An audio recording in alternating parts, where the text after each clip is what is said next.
নেটত কেইবাটাও গুৰুত্বপূৰ্ণ সিদ্ধান্ত লোৱা হয় মই এটা কৈ আপোনালোকক কৈ যাব খুজিছোঁ আপোনালোকে জানে যে ভাৰত চৰকাৰৰ এটা ডাঙৰ আঁচনি আছে যাক PM স্বনিধি আঁচনি বুলি কোৱা হয় ইয়াৰ দ্বাৰা ষ্ট্ৰীট ভেণ্ডৰ সকলক বেংকে উইদাউট মৰ্টগেজ তেওঁলোকে ঋণ আগবঢ়ায় আৰু প্ৰথম ঋণটো ঘূৰাই দিলে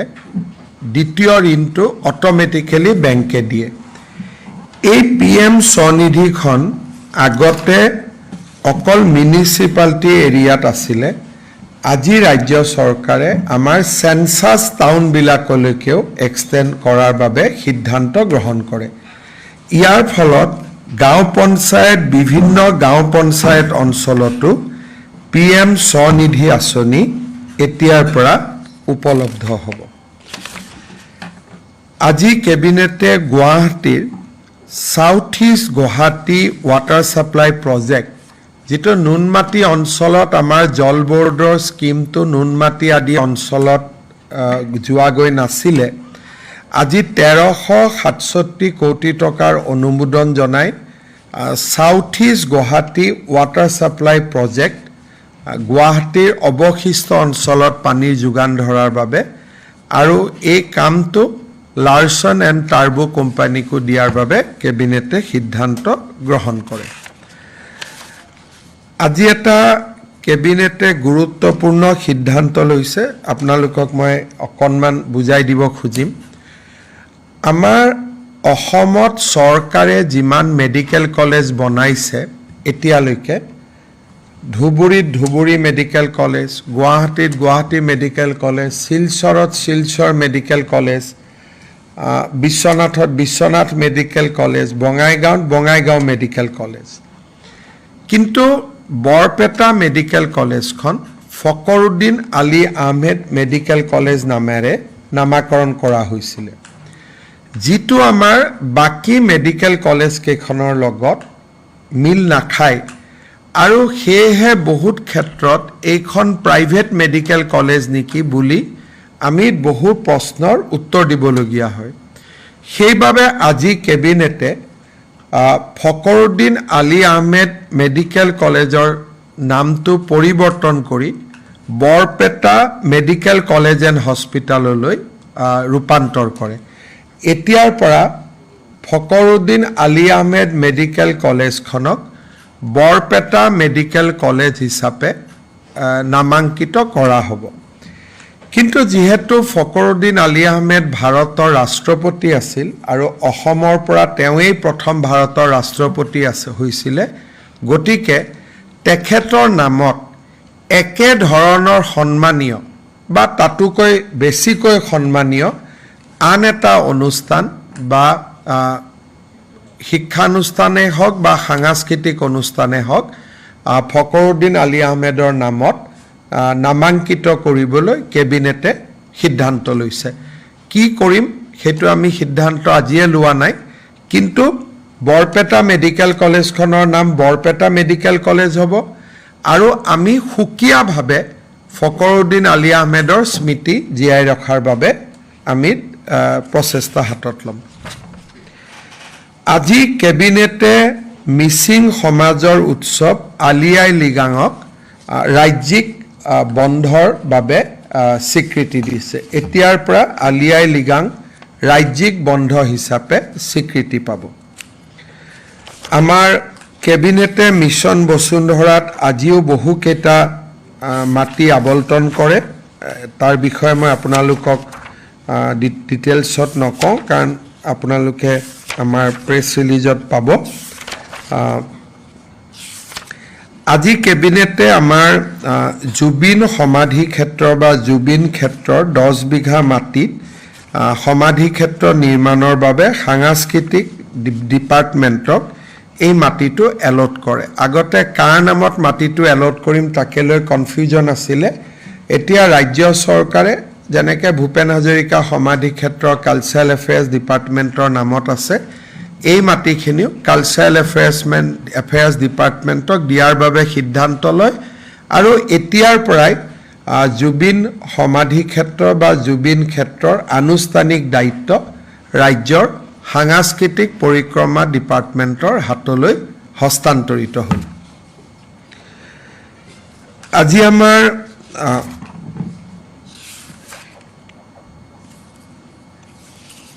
ৰাজ্য চৰকাৰে আজি আমাৰ ৰাজ্য চৰকাৰে মই অলপ আগতে মহাৰাজ পিথু ফ্লাইঅভাৰ নিৰ্মাণৰ সময়ত ঘোষণা কৰিছিলোঁ যে গুৱাহাটীত পাহাৰত মাটি আবল্টনৰ প্ৰক্ৰিয়াটো আমি আৰম্ভ কৰিম আৰু তাত আগত যিবিলাক কনষ্ট্ৰেইন আছিল শ্লোপ আদি বিভিন্ন কাৰণত মাটিৰ পট্টা দিয়া হোৱা নহৈছিলে আজি আমি কেবিনেটত সকলো ৰিলেক্স কৰি গুৱাহাটীৰ পাহাৰত দিছপুৰত 452 ঘৰ গুৱাহাটী ৰেভিনিউ চাৰ্কুলত 338 ঘৰ আৰু আজাৰাত 26 ঘৰ পৰিয়াললৈ টোটেল 816 পৰিয়াললৈ আমি মাটিৰ পট্টা দিছোঁ তিনিটা প্ৰজন্মৰ যিসকল অসমীয়া তেওঁলোকক আমি একাদিক্ৰমে এতিয়াৰ পৰা মাটিৰ পট্টা দি যাম যি বাধা আছিলে পলিচি সংক্ৰান্তত এই বাধা আঁতৰি গ'ল মই ৰাজমন্ত্ৰী ডাঙৰীয়াক অনুৰোধ কৰিম এই 816 গৰাকীক পাৰিলে 15 তাৰিখে মাটিৰ পট্টা দি দিব লাগে আৰু ৰেভিনিউ ডিপাৰ্টমেণ্টে পাৰে আৰু 12,000 আবেদন আমাৰ লগত জমা হৈ আছে বাকি আবেদনখিনিও আমি সংগ্ৰহ কৰি সোনকালে পট্টা দিয়াৰ ব্যৱস্থা হাতত ল'ম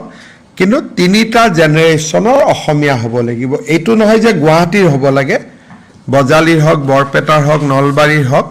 তিনিটা জেনেৰেশ্যন অসমত থকা পৰিয়াল হ'ব লাগে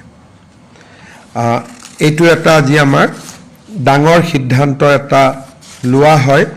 আৰু যিটো সিদ্ধান্ত সুদূৰ প্ৰসাৰী বুলিয়ে আমি ক'ব লাগিব আজি আমাৰ কেবিনেটত গোৱালপাৰা জিলাত এখন নতুন ইণ্ডাষ্ট্ৰিয়েল ইষ্টেট নিৰ্মাণ কৰাৰ বাবে 112 বিঘা মাটি আবল্টন কৰা হয় অসম গেছ কোম্পানীৰ বাবে দুটা ইনভেষ্টমেণ্ট প্ৰপ'জেল তেওঁলোকে পাইপলাইন বনাব তাৰ বাবেও 110 কোটি টকাৰ দুটা ইনভেষ্টমেণ্ট প্ৰপ'জেল আজি কেবিনেটে অনুমোদন জনায় উদ্যোগিক ক্ষেত্ৰত Novel Biofuels Limited Star Cement Iconic Glass Limited Jericho Food and Beverage Limited Buildex Industry Private Limited আৰু আইনক্স সোলাৰ লিমিটেড এই আইনক্স সোলাৰ লিমিটেড এই ইণ্ডাষ্ট্ৰিটোৱে সোলাৰৰ মডিউল বনাব সোলাৰ প্লান্ট বনাব সেই যিটোত মডিউল বনাই টিংখঙত ইয়াক এষ্টাব্লিছ কৰা হ'ব টোটেল 6টা ইনভেষ্টমেণ্ট প্ৰপ'জেল আজি কেবিনেটে 24,800 কোটি টকাৰ 6টা ইণ্ডাষ্ট্ৰিয়েল প্ৰপ'জেল আজি কেবিনেটে অনুমোদন কৰে আজি কেবিনেটে Kokrajhar university Nagaon university Gurucharan university north Lakhimpur university Jagannath Barua university Sivasagar university Bongaigaon university এই গোটেইকেইখন নতুন বিশ্ববিদ্যালয়ৰ ফাৰ্ষ্ট ইছ্যু আৰু ফাৰ্ষ্ট অৰ্ডিনেন্সখন অনুমোদন জনায় বিহালীত আমি এখন অভিযান্ত্ৰিক মহাবিদ্যালয় নিৰ্মাণ কৰি আছিলোঁ নিৰ্মাণ সম্পূৰ্ণ হৈছে এই অভিযান্ত্ৰিক মহাবিদ্যালয়খন ছবিলাল উপাধ্যায় ইঞ্জিনিয়াৰিং কলেজ নামেৰে নামাঙ্কিত কৰিবলৈ আজি কেবিনেটে সিদ্ধান্ত গ্ৰহণ কৰিছে আজি এটা কেবিনেটত গুৰুত্বপূৰ্ণ সিদ্ধান্ত লোৱা হয় কমিউনিটি কেইটাৰ নাম আমি কম আপোনালোকক মোৰ লগত ৰেডিলি নাই 37টা টি গাৰ্ডেন কমিউনিটি আছিল যিসকলে ইমান দিনে ওবিচিৰ মৰ্যাদা পোৱা নাছিল আজি আমি টি গাৰ্ডেনত বসবাস কৰি থকা 37 কমিউনিটি যোনে ইমান দিন ওবিচি বা এমওবিচিৰ মৰ্যাদা পোৱা নাছিল তেওঁলোকক আজি ৰাজ্য চৰকাৰে OBCৰ মৰ্যাদা দিবলৈ সিদ্ধান্ত গ্ৰহণ কৰে মই কমিউনিটি কেইটাৰ নাম আপোনালোকক কৈছো ভুইনহাৰ বাক্তি বনিয়া ভাইনা চাচা ছাত্ৰৰ দেৱমাঝি দেহুৰী ফুলমালি গোসাই গঞ্জু হাজাম হো কুৰকু কোস্তা কালাৰ কায়স্ত কানসাৰী গুণ্ডা মুণ্ডা ভিল তাসা তান্তি আমাৰ এই কমিউনিটি তলত সৰি কুৰুম কুদুম কৰণ খৈৰা মাৰাৰ মেহেৰা মালহাৰ ময়ৰা মাল পাটৰ পাটুৱা পাইক পূজাৰ ভোক্তা পুৰাণ ৰাউতিয়া সোনাই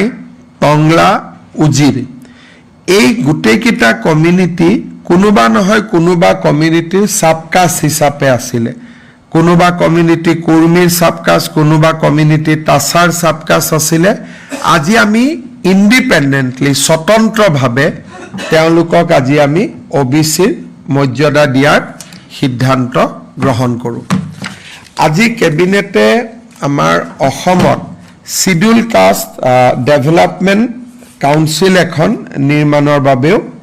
আজি সিদ্ধান্ত গ্ৰহণ কৰে আৰু সোশ্যাল জাস্টিস ডিপাৰ্টমেন্টক সোনকালে এখন নোটিফাই কৰি দিয়াৰ বাবেও অনুমোদন জনায় মুঠৰ ওপৰত কেবিনেটত আজি লোৱা এই সিদ্ধান্ত কেইটাই আছিল আৰু নিৰ্বাচনৰো পৰিবেশ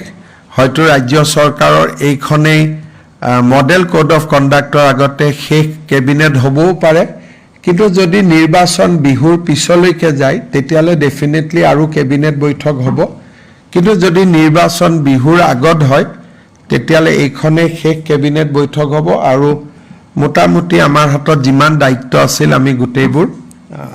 শেষ কৰিছো বহুত বিলাক এবাৰ কেবিনেটত সিদ্ধান্ত হৈছে বহু কেবিনেটো বহিছে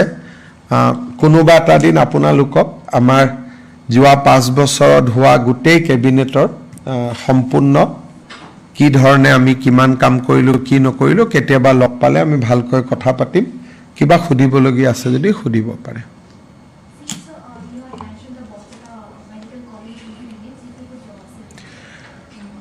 In Assam, all the 15 medical colleges were named in relation with the geographical entity. Like Guwahati Medical College is Guwahati Medical College, Dhubri is Dhubri Medical College. But somehow Borpeta Medical College was named as Fakhruddin Ali Ahmed Medical College. That has led to certain confusion and many times people feels that that is a private medical college because all the other medical college 15 medical colleges have been named in relation to a geographical entity or geographical location. Today we have decided to rename Fakhruddin Ali Ahmed Medical College as Borpeta Medical College but while renaming Cabinet has also taken a decision to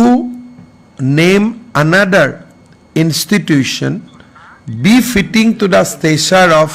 former President of India, Fakhruddin Ali Ahmed, and Cabinet authorized Chief Minister to do that immediately.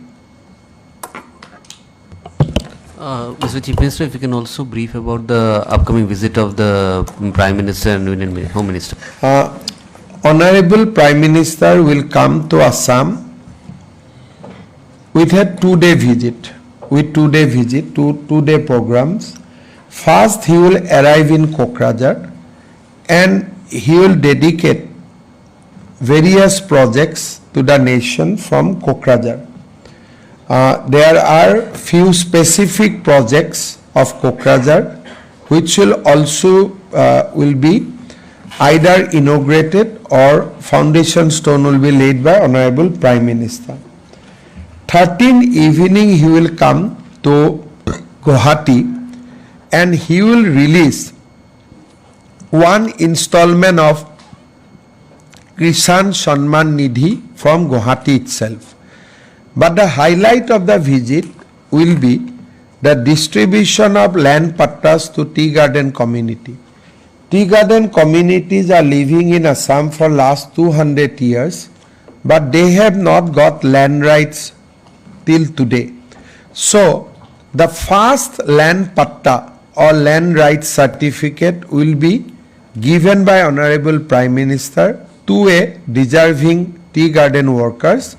Followed by that, in entire Assam, the tea garden land ownership distribution program will be kicked off. He will also dedicate the Kopili hydropower project, a state government project of 150 megawatts, which we have completed, to the nation. There are almost projects worth 10,000 crores, which he will dedicate from Guwahati. Next day, he will go 14 at 11 o'clock. He will be in Silchar, basically at 10:30, and he will lay the foundation stone of Silchar Guwahati Express Highway, which will be constructed at a cost of 22,000 crores. There are some more projects which he will dedicate to the nations, and then he will leave for Calcutta. So there will be 3 meetings in 3 different parts of Assam. Sir আৰু এটা মই প্ৰশ্ন সুধিব বিচাৰিছিলোঁ কেবিনেটৰ বা এইটো লৈ নহয় কালি এখন প্ৰেছ মিট দিছিল ঠিকাভিত্তিক শিক্ষকে যোনটো তেওঁলোকৰ আছিল যে আপোন ঘৰ আৰু আপোন বাহনৰ যি ঋণ দিয়া চৰকাৰে কৰিছিল সেইখিনি বেংকৰ ফালৰ পৰা তেওঁলোকৰ 4-5 মাহৰ পৰা বন্ধ হৈ আছে তেওঁলোকৰ ফালৰ পৰা হেতু এটা মই গম নাপাওঁ মই বেংকৰ লগত কথা পাতিলোঁ আৰু তো একো নাই বিশেষ As you complete your 5 years in government, what are the 3 biggest achievements in past 5 years that you would like to mention? अरे हम तो क्या 3-4 कर ही नहीं पाऊंगा हर दिन कुछ ना कुछ करते रहता हूँ फिर भी हमारा मैनिफेस्टो बनी रहा है उसमें लिखा जाएगा आज ही दिन में 3 बड़ा काम कर लिया सुबह 40 लाख माताओं को 9 लाख रुपया मिला 9,000 मिला 3,600 crores biggest DBT of Assam science city बनाया कलकत्ता साइंस सिटी से भी बड़ा हुए हैं तो आपको देखना सही है फिर फ्लाईओवर का इनॉग्रेशन किया तो एक ही दिन का 3 काम होते हैं तो 5 साल में हर दिन कोई ना कोई एक अच्छा काम हुआ ही है আজি আপুনি উল্লেখ কৰিছে যে আজি হয়তো শেষ কেবিনেট হ'ব এখন চৰকাৰে অসংখ্য কেবিনেট হল বহু সিদ্ধান্ত লল আপোনাৰ কেনে ধৰণৰ হেতুত যে কোনটো সিদ্ধান্ত ললো বা কেবিনেটত নহয় অসমখন এখন প্ৰশাসনিক ৰাজ্য হিচাপে আমি প্ৰতিষ্ঠা কৰিলো সকলো ডাঙৰ ৰাজ্যতে প্ৰতি সপ্তাহত কেবিনেট হয় এটা সিস্টেম আছিল যিবোৰ অসমত কেতিয়াও সিস্টেম নাছিল কোমানে ৰাতিপুৱা এখন কেবিনেট হৈ গল 2 মাহ নহয় আমি অসমক প্ৰশাসনিক দিশৰ পৰা এখন চৰকাৰলৈ ৰূপান্তৰ কৰিলো যিখন আগত চৰকাৰে নাছিল গোলাপ বৰবৰাৰ সময়ত প্ৰতি সপ্তাহত কেবিনেট হৈছিল মাজত একো নোহোৱা হৈ গৈছিল এতিয়া এটা সিস্টেমত আহি গল গভৰ্ণমেণ্টখন গতিকে বাকিটো সিদ্ধান্ত কি লোৱা হৈছে নাই লোৱা আপোনালোকক তো আমি প্ৰতি সপ্তাহ জনায়ে থাকো প্ৰধানমন্ত্ৰী ডাঙৰীয়া 13 তাৰিখে দুপৰীয়া 2টা বজাত কোকৰাঝাৰত আহি উপস্থিত হ'ব বিটিসি একৰ্ডত আমি ৰেলৱে কোচ ৰিপেয়াৰিঙৰ যেটো ফ্যাক্টৰী কথা কৈছিলো তাত বাছবাৰীত হ'ব তাৰ আধাৰশিলা প্ৰধানমন্ত্ৰী ডাঙৰীয়াই কৰিব ৰাজ্য চৰকাৰৰ অসমমালা প্ৰজেক্ট প্ৰধানমন্ত্ৰী ডাঙৰীয়াই আৰম্ভ কৰিব আৰু বিটিসিৰ বাবে গুৰুত্বপূৰ্ণ 6খন ডাঙৰ দলঙৰ আধাৰশিলা প্ৰধানমন্ত্ৰী ডাঙৰীয়াই কৰিব আৰু 3খন নতুন ৰেল সেৱা প্ৰধানমন্ত্ৰী ডাঙৰীয়াই সিদিনাখন আৰম্ভ কৰিব ভাৰত চৰকাৰৰ ৰেলৱে ডিপাৰ্টমেণ্টৰো কেইবাটাও প্ৰজেক্ট তেওঁ উদ্বোধন কৰিব সন্ধিয়া তেখেত গুৱাহাটীলৈ আহিব জ্যোতি বিষ্ণু কলাম আন্তৰ্জাতিক কলা মন্দিৰত চাহ বাগিচাৰ শ্ৰমিকসকললৈ যি আমি পট্টা দিয়াৰ কাৰ্যসূচী হাতত লৈছিলো তাৰ প্ৰথমখন পট্টা প্ৰধানমন্ত্ৰী ডাঙৰীয়াৰ হাতেৰে কৰ কমলেৰে অৰ্পণ কৰা হ'ব ৰাজ্য চৰকাৰে নিৰ্মাণ কৰি উলিওৱা 150 মেগাৱাটৰ কপিলী হাইড্ৰ পাৱাৰ প্ৰজেক্টটো প্ৰধানমন্ত্ৰী ডাঙৰীয়াই ৰাইজৰ বাবে উৎসৰ্গা কৰিব। 14 তাৰিখে দিনৰ 10:30 বজাত তেখেত শিলচৰলৈ যাব। 22,000 কোটি টকাৰে নিৰ্মাণ কৰিব বিচৰা শিলচৰ গুৱাহাটী এক্সপ্ৰেছ হাইৱে প্ৰজেক্টৰ তেখেতে শুভ আৰম্ভণি কৰিব। 15 তাৰিখে গৃহমন্ত্ৰী অমিত শ্বাহ ডাঙৰীয়া অসমলৈ আহিব। ৰাতিপুৱা 10 বজাত তেখেতে প্ৰাগজ্যোতিষপুৰ মেডিকেল কলেজৰ শুভ উদ্বোধন কৰিব। 11 বজাৰ পৰা তেখেতে ভাৰতীয় জনতা পাৰ্টি আয়োজন কৰা যুৱ সংকল্প সমাৰোহত ভাগ ল'ব। এইখিনি গৃহমন্ত্ৰী ডাঙৰীয়া আৰু প্ৰধানমন্ত্ৰী ডাঙৰীয়াৰ অসম ভ্ৰমণৰ কাৰ্যসূচী। স্যাৰ ৰাজীৱ হদিয়া পত্নীক আজি নিযুক্তি প্ৰদান কৰা হ'ল। আমি যি ধৰণে কমিটমেণ্ট কৰিছিলোঁ ৰাজীৱ হদিয়াৰ পত্নী উপাসনা তেখেত উপাসনা বকলিয়াল গগৈ তেখেতক আজি আমি তিনিচুকীয়া জিলাৰ সাব ৰেজিষ্ট্ৰাৰ অফিচত গ্ৰেড 3 পোষ্ট এটাৰ নিযুক্তি পত্ৰ প্ৰদান কৰিলোঁ। सर राहुल गांधी ने फिर से मजाक उड़ाया एआई समिट का। मेरा कोई इंटरेस्ट अभी नहीं है। मैं आशीर्वाद यात्रा से आया हूँ, अभी आध्यात्मिक मूड में हूँ मैं। और किबा आछे ना? ठीक है, थैंक यू।